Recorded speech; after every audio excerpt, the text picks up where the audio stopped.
I think another issue that, when it comes to dealing with the far right is the media. You know, if you look at the protests that have been taking place, GB News and Talk TV have been talking about them ad nauseum, non-stop.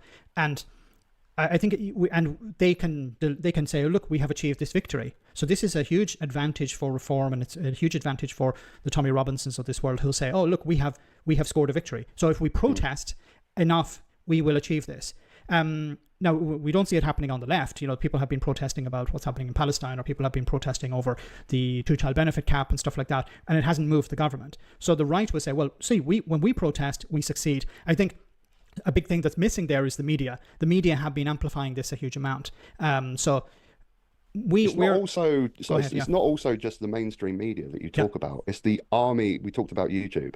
The army of YouTubers that get ridiculous views every single day, hundreds of thousands of people that are watching. Now, I understand the irony here because I am just a guy that talks about politics in my van, but the army of people out there that are just talking with a camera and fueling this.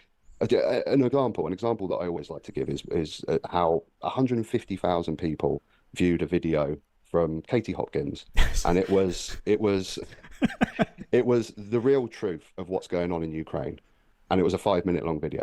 So 150,000 people are getting their information about the truth of what's going on in Ukraine from Katie Hopkins in a 5-minute video. And this is exactly what the problem is.